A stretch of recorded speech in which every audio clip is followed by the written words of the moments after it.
afternoon, friends. Teresa Poor here with the Seven Pillars Talk Show, helping you on your journey of building your unbreakable life. Well, this afternoon, I am so excited to introduce you to my new friend, Dr. Akhter, out of Cedar Park, Texas. And we are going to utilize today's talk to really dig into our fifth pillar of the unbreakable life, which, of course, is health. But before we get into that, I want to remind you a little bit about the unbreakable life journey. You know, my goal with Unbreakable, whether it is our unbreakable of taking back your power or the part of discovering and living in your life's purpose, is to walk you through the steps of becoming unbreakable, starting with self-discovery and going from self-discovery to our mindset and mind-shifting moments, from there to our beliefs and why do we believe what we believe and where did those beliefs come from there to our defining moments and those traumatic moments in life that set us on a new trajectory. From there, we go into our health, which we're going to talk about today. From health, we'll go to community, and finally to discovering and establishing your life's purpose. Well, without further ado, I would love to have my guest introduce himself a little bit more. Tell us about what he's doing to help women specifically with pillar number 5 of their own individual health. But Dr. Akhter, would you please just kind of introduce yourself and we'll get started? Yeah, well, thank you, first of all, for having me. I'm very glad to be here with you and discussing health. So I started this journey. I've been a physician for about 10 years now, and I started this journey around about 5 years ago when I first moved to Austin, where all of my training was in the conventional medical world, so a lot of inpatient hospital work. And I just found that in terms of healing, that wasn't really something that I was able to do in that setting. I needed to get out of that setting. And so I decided to start this practice, which is called Medina Medicine, which is my functional medicine practice in Cedar Park. And when we say functional medicine, it is a way of looking at the body as a whole, rather than you going to these various specialists and just being prescribed one medication or two medications for a particular system. There really wasn't too many people that are looking at the whole picture with a certain degree of expertise. And so I really wanted to be that person. And so I dived into this world of seeing patients, developing a great relationship with them, and being able to prescribe them things like diet, things like lifestyle, various foundational aspects of health that nobody was really addressing enough. And also to touch on areas that I felt were just underappreciated in the medical world. Okay. And so that's kind of what led me to starting this practice. And the journey into more of the female hormone side has been that I see a lot of women suffering that are in there, you could say, well, it varies. You could have a woman as young as 25, 30 struggling with PCOS, all the way up to 50s and early 60s with menopause. And so I think the range of female issues is quite significant. And I wanted to try and deal with those symptoms that oftentimes their gynecologists, their endocrinologists weren't addressing. And so I wanted to try and take a more deeper, holistic approach to those issues specifically. I love that. You know, our theme for Unbreakable this year, 2024, is the year she took back her power. And I think it is so empowering when we can have a look at our own unique individual health. And I'm sure that was a big change. And of course, I am, as well as health is pillar 5 in our journey, I take no responsibility or claim no power over being an expert in health in any regard, except for my own health, because I've learned so much in my journey about my unique health. I'm sure that when you kind of wanted to switch that, there was probably a little bit of a resistance, right? Because of the differences in beliefs and modalities. Can you talk a little bit about that and kind of what you experienced as you said, I wonder if there's more to this healing than what we're really taught? Absolutely. So when you venture out into this world of, let's call it alternative medicine or functional medicine, that is a type of modality that is outside of the realm of conventional medicine. You do get some pushback. You have a lot of physicians, because of the way that they're trained in this heavily pharmaceutical type of medical world that we live in. They are very just used to their own the way that they were taught, which is you use this prescription, then this prescription, and then if that doesn't work, then we go towards a procedure. And so that is often a very linear approach to healthcare that I didn't really agree with. And I think that there's so much more to the health of a person than simply their their biochemistry or treating them as a case, Sure. So I mean, it's a person. It's a person with a psychology, a spirituality that oftentimes gets missed. So the resistance that you get then is in the realm of people not believing what you're doing is acceptable or valid. You'll be parts of groups online that will consider this kind of holistic stuff snake oil. You get these types of terms. But I think that there is good science to back up everything that we are doing. And I think more and more physicians are coming to this realization that this is what they need because this is what the patient demands. And so the industry is changing because the demands of the patients are changing. The patients are no longer okay with a physician just spending 5 or 10 minutes with them, giving them a prescription, telling them to go on their way.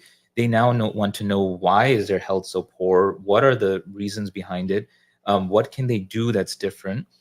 And how can they truly bring about changes to heal? That's what they really want to know.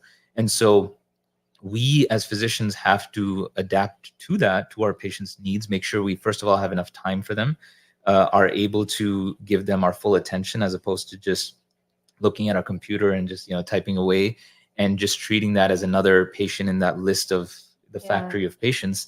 So we need to treat them as unique individuals and truly give them a holistic and better way.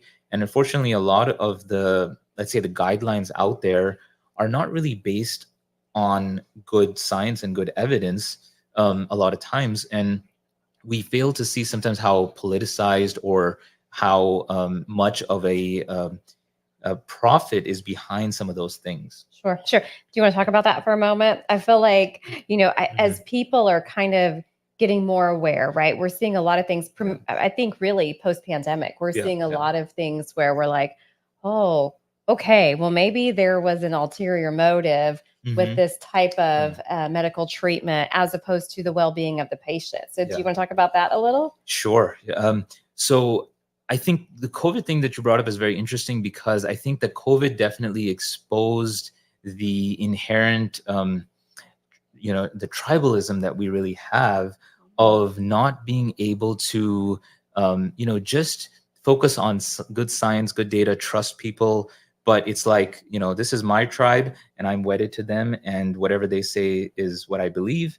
Sure. And I am vehemently against the other side. And so that led to some very, very drastic steps. And, we don't even have the ability as a government or as a country to say that, look, some of these steps that we took 5 years ago were actually wrong. Like kids getting out of school or things the around psychological. masking. Yeah, we don't have that because it's so, tribal and it's just all about political points and I'm right and you're right. So that's a bit about the COVID issue. But I think that when we're talking about the profits that I was mentioning and how we live in that kind of medical world, a good example is thyroid medication as an example. So, there is thyroid medication like Armour thyroid or NP thyroid, which is more considered to be more natural thyroid medication that has both your hormones T3 and T4 in them. And that was a medication very significantly used much earlier on, a little less so now. But a big reason for that is now we have Synthroid or levothyroxine, as you may be familiar with, that has been out on the market several years. And while it's not a bad medication in and of itself, I think a lot of these medications are not all good or all bad, but we have to realize the maybe billions of dollars behind the pushing of a certain medication, which inevitably will impact the way that a physician looks at a medication and prescribes it. So, and there's no way to get around it. So when you try to think about, or if you're a patient, you're going to a physician and you're thinking in your mind, this physician is going to give me the absolute best science and the best evidence out there. That's rarely the case, and not often because of a fault of the physician. Like they're not doing it out of malice, but it's just that they're reacting to the way that they've been taught. Yeah. Yeah. and Yeah. the biases within that. And so what I try to often do is to try and humble myself to the fact that, there's a lot of things I don't know, and a lot of things I might be wrong about. And so that arrogance that you typically see with the physicians, I think that that is one of the worst things, that, I'm for sure right and the patient is for sure wrong, or whatever else is out there is wrong. And I think that that is a detrimental aspect of our healthcare system. Yeah. I think when we look at the 7 pillars, as a linear experience, right? Mhm. From self-discovery to mindset, mind shift, and then beliefs. One of the reasons that beliefs is listed as one of our 7 pillars is because, just like you talked about with what you've been taught in the Right. medical world, we individually have been taught things as we have grown up, right? Yeah. Things that have been programmed into us. I talk a lot about individual programming because we pick up these programs all throughout our lives, primarily in our first 8 years or Yes. so, our programming years. And so when you think about that, and then you think about obviously the honor and the prestige of, having a doctorate and, becoming to that place, I'm sure that there's a lot of pride behind that, things that you've learned, and as it should be. Right. So I can see how programming, even at that aspect, can make a big part of it. But you broke the program. Yes. Yeah.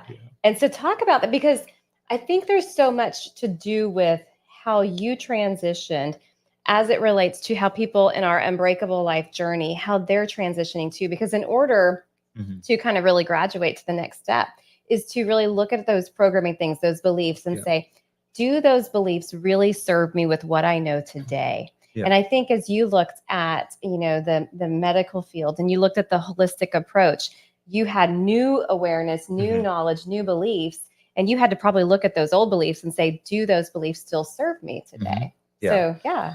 Yes. So I think that my own journey, I think it was one where I felt the training that I was getting, right? At some point you look to yourself and just ask yourself, what am I doing? And I think a lot of people go through that in their respective fields. And I had that from a very early time in my training, where I would be doing all of this work in the hospital and thinking to myself, like, what is this for? Right. Not to say that hospital work isn't important, but when you take a step back and you just try to see, like, you have these patients, they keep coming back to the hospital, at repeated visits. We are taking care of them, and that's a very noble thing. But what are we really doing to make them better, make them truly heal? Right. And what I realized is that I wasn't doing anything to that extent in the hospital. Okay. And so while we do need someone doing that and taking care of those patients, I felt that my calling was more outside of that, in the healing aspect. And how I can get them to prevent going in the first place. Sure. Yeah. How can we get, because we are such a unhealthy society and unhealthy country, Yeah. in many ways now, unfortunately, not only physically, but also mentally and spiritually. Something nobody really wants to talk about. I know you are, but people don't want to talk about that aspect of the country, and really maybe much of the world. So my journey was one where intuitively I just started asking myself those questions and felt very dissatisfied with what I was doing. I think there comes a point where you are saying things to other people that you might not believe in your own head. Sure. And that personal integrity. And so that really is a wake-up call to say, like, hey, I need to be doing what I feel passionate about, what I feel right about. And so that's what led to my transition over into the world of more of a holistic approach. And also, as time went on, just realizing the fact that I hadn't learned a lot of what I practice right now in my medical school and residency training, like things about nutrition, things about, even when we talk about female health, there's a very small portion dedicated to that. And that too around gynecological issues that are more, again, medication heavy or solved by surgery, as opposed to talking about female hormones or hormones in general, even for men. Sure. And what the science out there, what that states, because that is something that doesn't get talked about in the realm of residency and training and medical school. So when most of our audience is female on the Unbreakable, at least on our Unbreakable Women's Conference journey. But, when we talk about that transition, let's talk for a few minutes about how you approach somebody that may be coming in. Maybe they've dealt with hormones for a long time, or they think it's hormones. They don't really know what it is. They know that Right. they're gaining weight. They know that they're maybe grumpy. Or one of the things that my doctor told me one time is she said, you can't out mindset a hormone. Like, Yeah, you that know, is true. no Yeah. matter how positive you are with your mindset and all the work you do there, if your hormones are messed up, it affects everything. And I've seen that post hysterectomy, a surgery, like, right? Yeah. And, you know, had to have one because I had a uterus that was just, it was a fibroid that was a cantaloupe. I mean, just ridiculous. Yeah. But post that, I know there have been some fluctuations in hormones, and my husband would be probably nodding if he was in the room.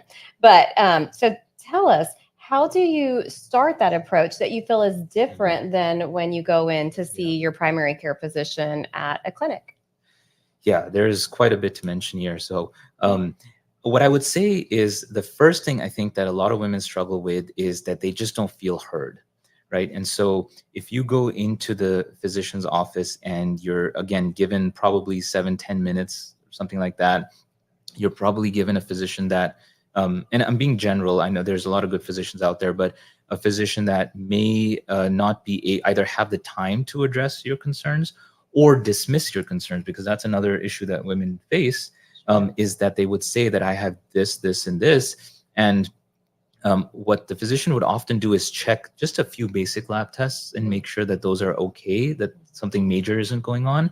And the typical response that most women are going to get is, you're just getting older, so you need to live with it, or it's all in your head, which means that we don't really have an exact reason. And that's not what it is. It's what they're really saying is that we haven't looked deep enough to find a reason, but we don't know why it is. So we probably think you're just stressed and getting older, or it's all in your head. So most women, I think it is that they first need to be heard, and then they need to be not dismissed with these symptoms. And so that's the first thing. After that, I think, is the ability to work it up effectively. And by that, I mean to run the appropriate blood tests and whatever other tests are needed. So the way I look at it is, a lot more tests are generally needed to be run than what typical primary care physicians are running. Absolutely. I saw that working with a naturopath doctor. We pulled DNA, we pulled all of the like every hormone and food sensitivity. Yeah. So I think there's an aspect of more data that would be nice. And it also tells the patient that you are actually invested or interested in finding out what's going on. Okay. So there's that aspect. The other thing that I would say is that it is also, then once you have tried to find out what's going on, I use this word optimize quite a bit. Okay. Because I think that there is this sense in the medical community of, if a patient is okay in general, like they're not breaking apart and their labs are like within what's called normal, then that it's okay. That's fine. Whereas the patient is telling you that they don't have any energy, they're losing hair, they're gaining weight, they're having some hot flashes, night sweats, they're just feeling terrible, and their levels are low.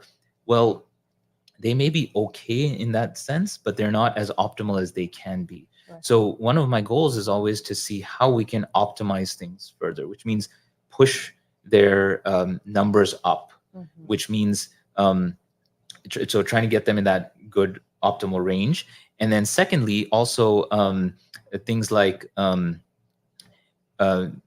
symptoms, right? I mean, you shouldn't just be okay with simply, getting symptoms to be just, I have some symptoms, I'm not dying, but rather, how can you have as much energy as possible? How can you have a relief from some of these hormone symptoms that we talk about? Yeah. So that's kind of where I'm trying to be a little bit different. And so, yeah, that's how I look at it, things a bit differently. And then comes the approach of, which is another whole topic that we can get into, is about what are considered bioidentical hormones, and this whole thing about hormones and the dangers around them, misinformation around them. So we totally need to talk about that, because like, I feel like there's so many questions. Do I take this? Is it synthetic? What is that going to do to my body? What's the long-term effect? All of those types of things. So yes, please talk a little bit about that. Sure. So a lot of times, and I would first preface this by saying that hormones, especially female hormones, has been the thing that is most misinformed in the medical community over the last 2 decades or more, which is basically in July of 2002 came out a study called the Women's Health Initiative. Okay. And the Women's Health Initiative, otherwise known as the WHI trial, was basically this trial where they were trying to see, as us as an aging population, the effects of a lot of these hormones on heart disease and things like that. And so they took results from that completely in a incorrect manner, like interpreting those results incorrectly, and putting it out there to the press that estrogen and progesterone basically increase the risk of breast cancer and heart attack and strokes and so on. So it's like an overnight, all these women that were on hormone replacement therapy who just lost trust with their physicians about, oh my God, this is now going to cause cancer and heart disease and so on. And all these doctors that also bought into that, and understandably so, because there's so much press behind it. But that led to basically a 2-decade kind of a pause, a time of I would say millions of women being deprived of safe hormones, just various health issues that maybe could have been prevented. And so that was kind of what the catalyst was to start all this. Now, as we're looking back, we're realizing that a lot of that data, a lot of conclusions from that study were incorrect. And so we now know that bioidentical hormones are incredibly safe, do not increase the risk of breast cancer. And I do want to clarify for viewers that when I say bioidentical, what I'm saying is it is the type of hormone that you have within your body and I have within my body, which is the exact molecule of that hormone. Sure. And synthetic hormones are hormones that mimic things like estrogen and progesterone, but aren't exactly those. And the reason for synthetic hormones is that because you can't really patent natural hormones to make a pharmaceutical drug out of it, that's why you have to slightly alter its molecular structure. And so you can make it into one of these numerous commercials that you see. And then, but by doing so, you do alter the function of that hormone. So which that's why. What can be the result of something like that? Well, the result, number one, it can definitely cause various side effects. Sure. So when you're talking about the difference between, for example, the progesterone in birth control, which is a synthetic form of progesterone, versus what we call bioidentical progesterone, two very different side effect profiles. And the effect of that. So when you, for example, when you use bioidentical progesterone, you can't use it as a contraceptive, right? Because what the synthetic progesterone in the birth control is doing is shutting down ovary production entirely. And that's what it's helpful for from a contraceptive perspective. However, when you're giving progesterone, you're just supporting the body's own progesterone production. So that's a good example of something that people confuse together, like a synthetic progesterone and a bioidentical progesterone, but two very different molecules and two very different uses. So yeah, I would say it's a large topic, but I would say that the sum of it is that women that have estrogen is that hormone that has been so vilified.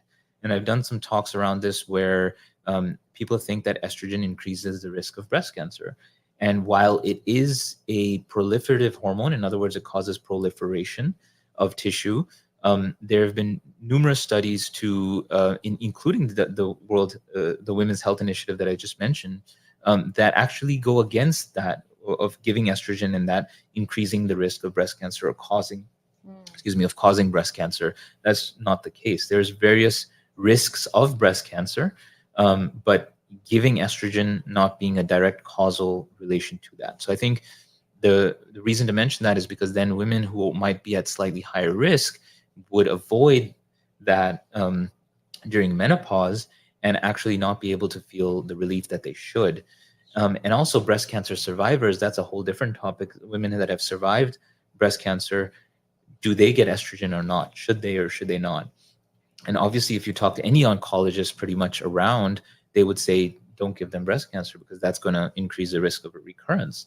Whereas there's a lot of good data to suggest that that's not the case.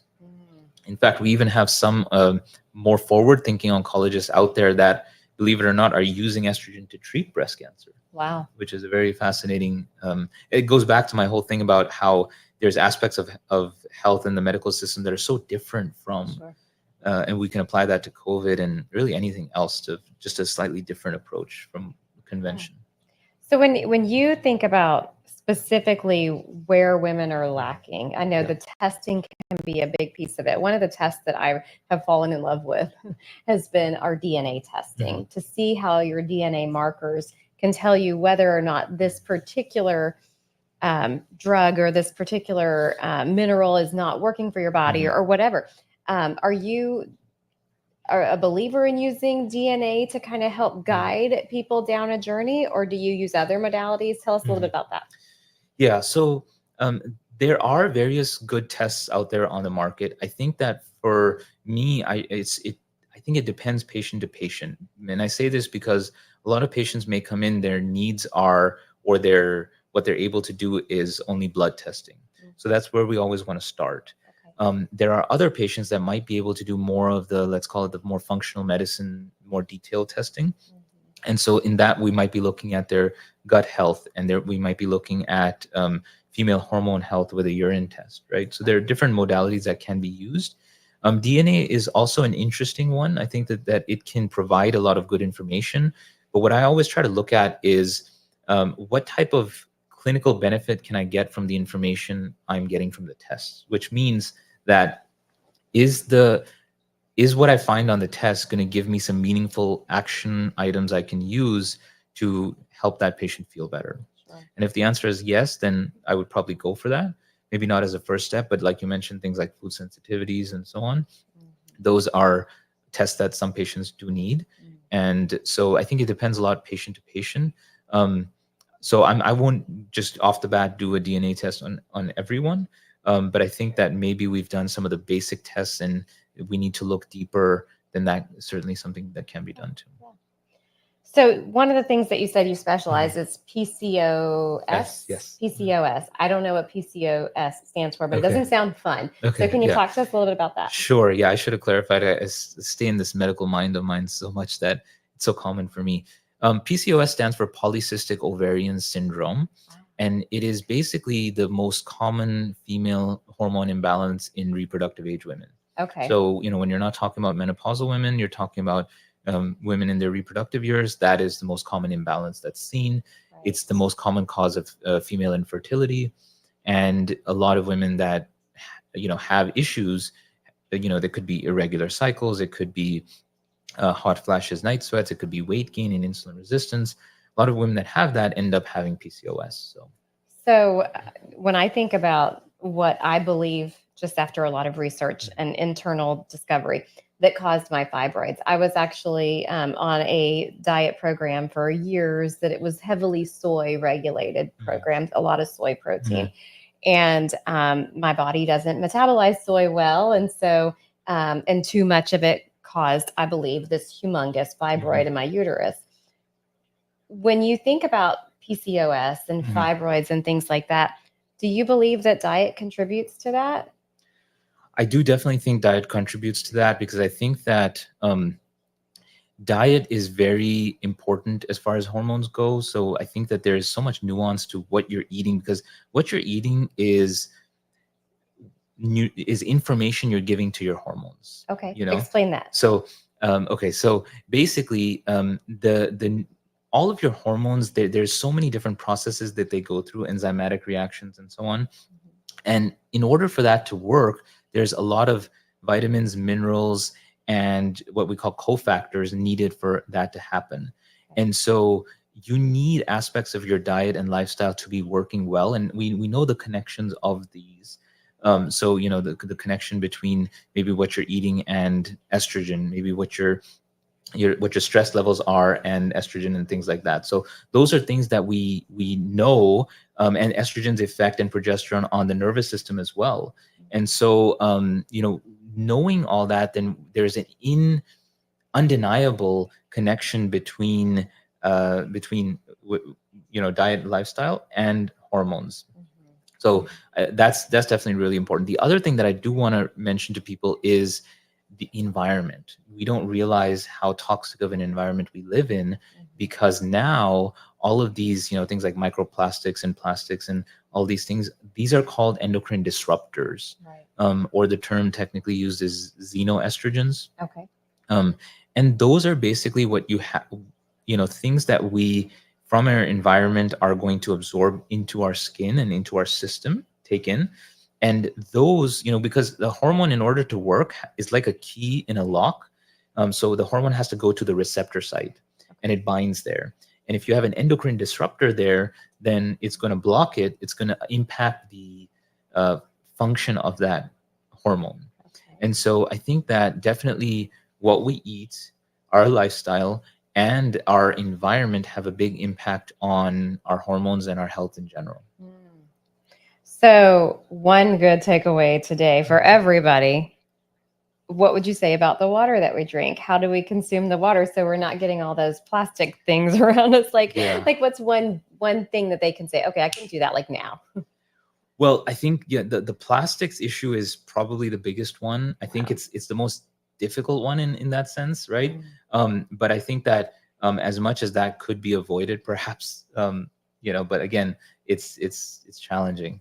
So there, And I think being intentional with our health is really, I think what you're trying to help people do is be aware and then intentional and then optimized, right? Exactly. Yeah. And I think that each person can look into their own things, like women in their products, or in their, for example, the shower and the filter and those types of things. There are aspects to our health that or aspects to our environment that we can do to kind of clean up our environment to the degree possible.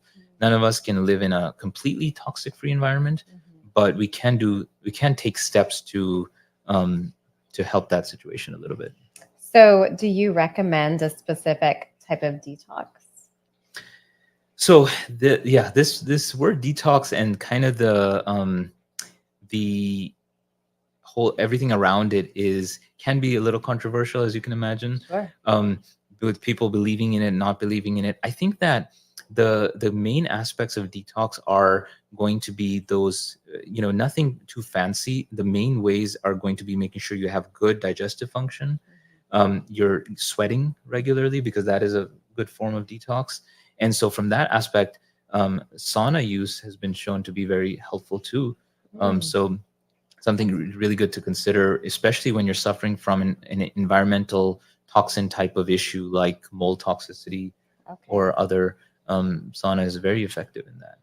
So I think that all of our hot works friends be happy to hear that. So detoxing, just making sure that you're not constipated, you're having good regular bowel movements, you're sweating properly. The basic ways in which we get our detox, that should be looked at first. There is more depth to it that you can, there are various supplementation and things like that could help that process of detoxifying further. But those are your basics that most people can try. Yeah. So gut health, obviously, because if our gut is jammed up, we're not moving things and we're getting, all that kind of stuff, right? And then we have to take the harsh things to detox, and we don't want to do that. So one of the things that you mentioned is we've got our physical body, but then we also have our emotional health, our mental health, and our spiritual health. Can you talk about how you incorporate some of that into your approach?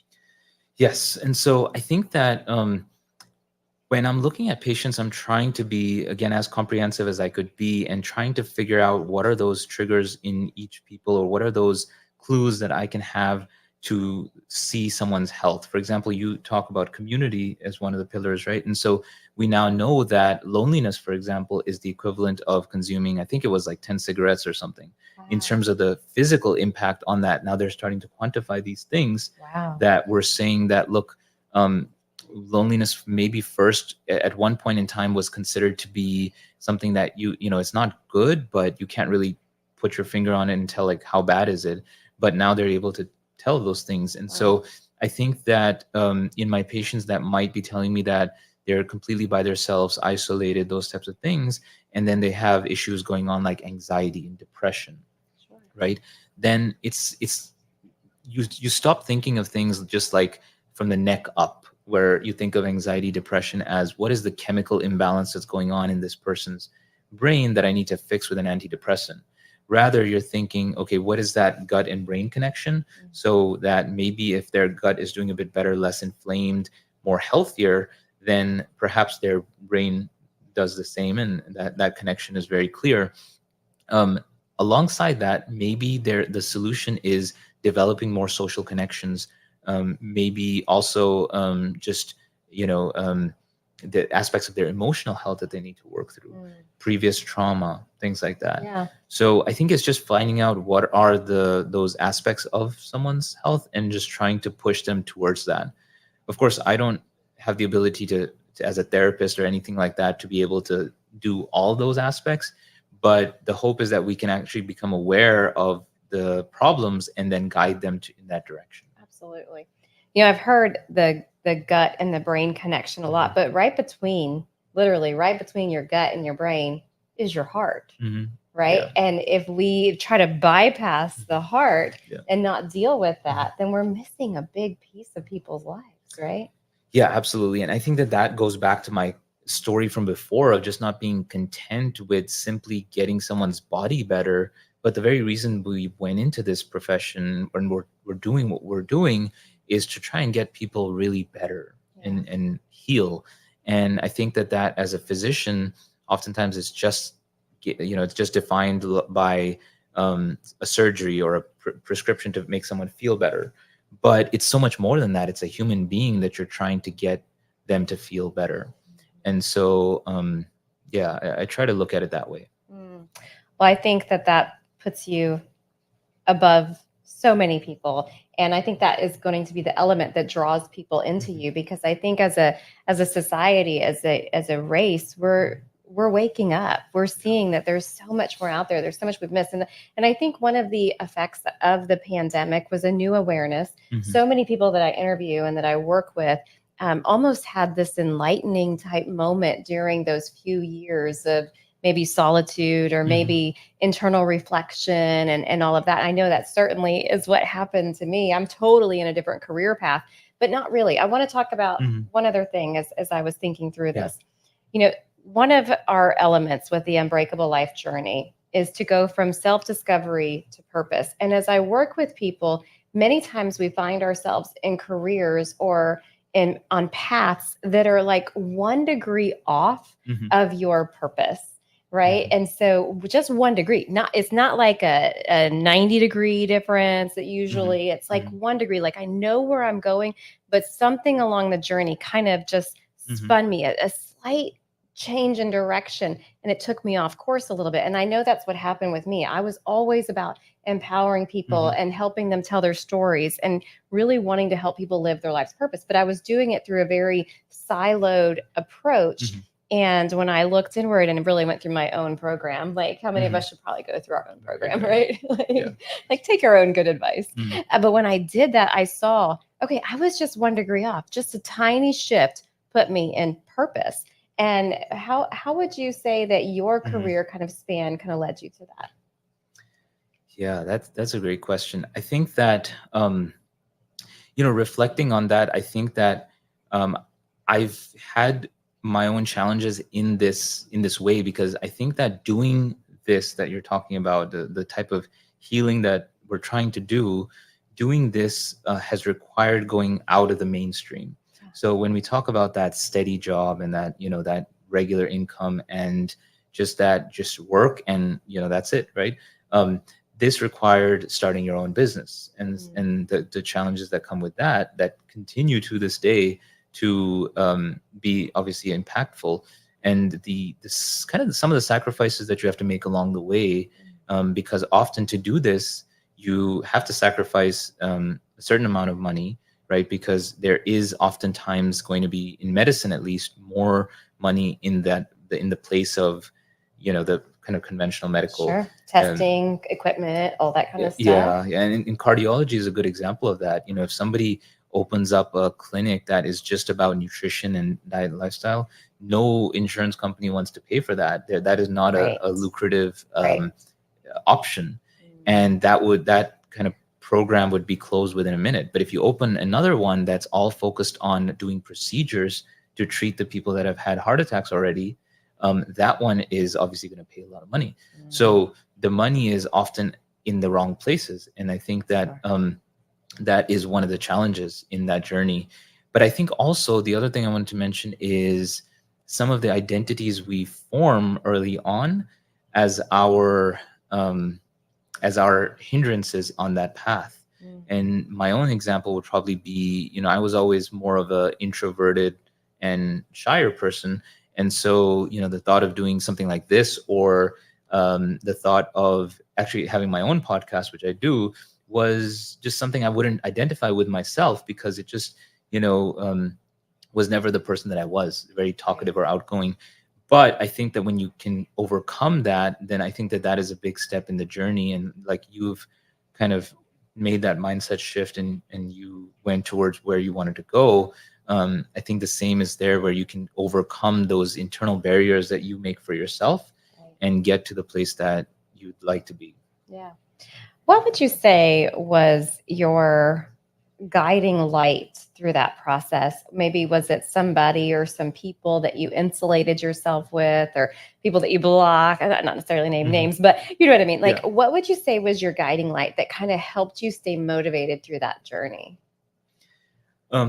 In terms of just coming out more into my own realm, I think it was just over time, and it wasn't something that happened overnight. I think it was a gradual thing over time of really reckoning with yourself about why is it that you have these beliefs that you do, that you have these things like, I can't do this because of a certain reason, or I'm not that person, right? What makes you think that? Now, something might have happened 15, 20 years ago that makes you believe that, but that may not be the case anymore. So we need to have the ability to adapt ourselves and our minds. And this is actually very interesting, because I feel like patients go through this a lot too. Some patients identify so much with their disease and illness that if they actually get better, they don't believe that. And they like bring it back. Yeah, they're so focused on wanting to stay sick, because they have identified themselves with being a sick person. I am a sick person. Right. So when they get healthy, it's like, no, now, this is wrong, that's wrong. So there is that aspect as well. And I think that that needs to be looked into deeply. And for me, I think it was just a gradual, it wasn't necessarily a person or people either blocking out or me leaning more towards, but just trying to rely on myself and say, I should care less about the opinions of people that I may have cared about a lot more in one point in time. I need to try to do what's best for myself. Yeah. And let your compass, like, what is it, Jiminy Cricket would say, and let your compass be your guide, or conscious be your guide, not compass. Conscious be your guide. Well, one of my favorite psychologists was Carl Jung, and he said, those who look outside dream. Like, we're looking outward, we're looking at things happening, and we're wishing and all of that. But those who look inside awaken. And that has literally been one of those guides for me as I go through things on my journey, is what do I feel about this? And this is why our beliefs is pillar number 3, because before I can even get to health, and before I could get to health, like, I literally was trying to control and manipulate things through this diet, and led me with fibroids. I mean, well done.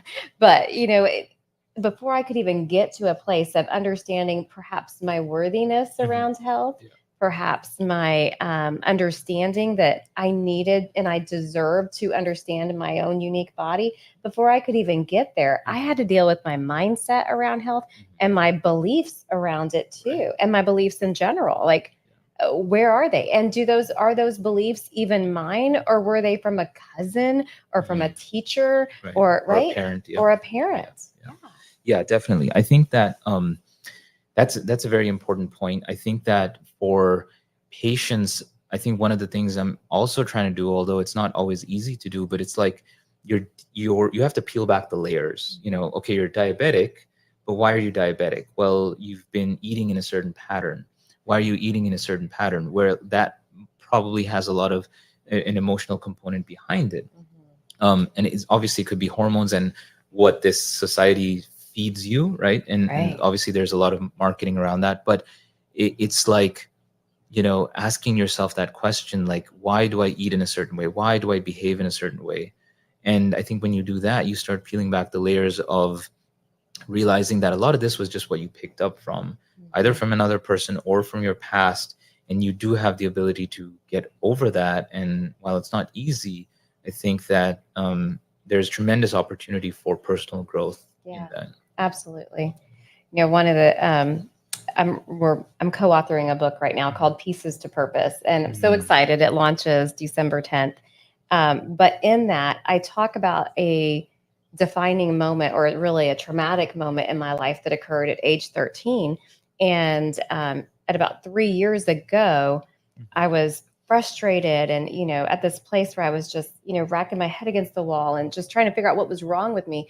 And I felt convicted in my spirit, the Holy Spirit just said, Teresa, would you hold your 13-year-old child hostage to something that happened to her at 13? And I said, well, no, of course not. Right? Of course not. We wouldn't do that to our kids. And the response was, then why are you doing it to yourself? And that just opened my eyes to something that, and now I can look at every situation when we go back and we peel back the layers.